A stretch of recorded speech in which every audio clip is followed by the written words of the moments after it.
تو امام حسن کے بیٹے امام حسن مصنع، ان کے بیٹے حضرت عبداللہ محض، یہ حضرت غوث پاک کے دادا ہوئے. ادھر سے امام حسن کے دوسرے بیٹے حضرت زید، ان کے بیٹے کا نام بھی حسن تھا، یعنی عبداللہ محض کے بالکل برابر کے. ادھر حسن مصنع کے گھر پیدا ہو رہے ہیں عبداللہ محض، اور ادھر زید جو حضرت حسن مصنع کے بھائی ہیں، ان کے گھر پیدا ہو رہے ہیں حسن انوار. اور آپ کو پتا ہے حسن انوار کون ہے؟ حسن انوار سیدہ نفیسہ کے والد صاحب ہیں. سیدہ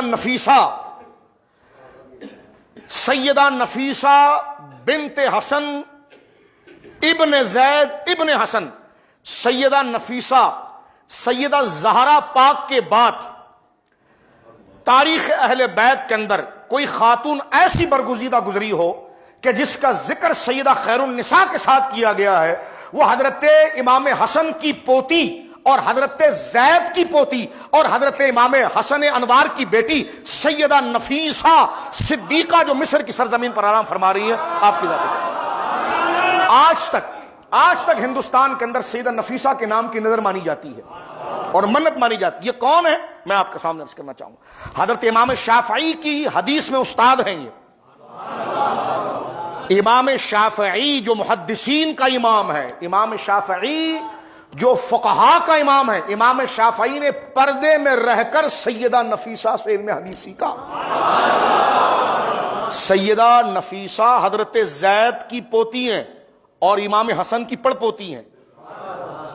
سیدہ نفیسہ بنت حسن ابن زید ابن حسن ابن علی رضی اللہ. تو حضرت امام شافعی رحمت اللہ تعالی علیہ جب مصر تشریف لائے، بغداد سے چل کر جب مصر آئے، تو سیدہ نفیسہ کا زہد و تقوی اور آپ کی کرامات اس قدر مشہور تھی. آپ سے کرامت جو ظاہر ہوئی، جس سے لوگوں نے آپ کو پہچانا. آپ کے پڑوس میں ایک یہودی رہتا تھا، اس کی بچی معذور تھی، یعنی دونوں پاؤں جس کو پولیو زدہ کہتے ہیں ایسی تھی. ایک دفعہ وہ بچی رینگتے ہوئے آپ کے گھر تشریف لائی، اور سیدہ نفیسہ ہماری ماؤں کی عزتیں ان کے قدموں پر قربان ہو، ہماری بیٹیوں کی عزتیں. سیدہ نفیسہ پاک جو سیدہ زہرا پاک کی بیٹیوں میں سے ہے رضی اللہ تعالی عنہا، سیدہ نفیسہ پاک وضو فرما رہی تھی. جب آپ نے اس بچی کو زمین پر رینگتا ہوا دیکھا تو آپ کو ترس آیا. جو کوزے، مٹی کے کوزے میں جس میں آپ نے وضو فرمایا تھا، وہ وضو کا پانی لے کر آپ نے اس کے پاؤں پہ چھڑکا. اس بچی پر ایک مرگی نما دورہ طاری ہوا. تھوڑی دیر کے بعد وہ پاؤں سے اٹھ کے بھاگنے لگی. سبحان اللہ.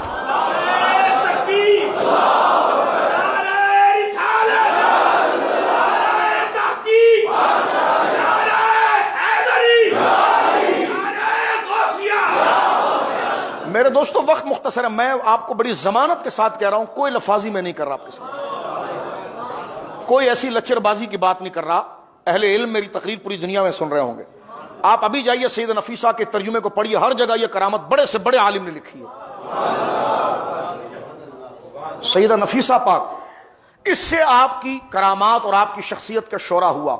آپ بہت پرہیز، بہت بڑی عالمہ، محدثہ، فقیہ، فاضلہ، مفسرہ، یعنی اہل بیت میں دیکھیے ان کے علوم کی یہ دسترس تھی. اللہ اکبر. اور یہ حضرت سیدنا زید کی پوتی ہیں، اور حضرت امام حسن مجتبیٰ کی پر پوتی ہیں، اور حضرت عبداللہ محض کی بھتیجی ہیں.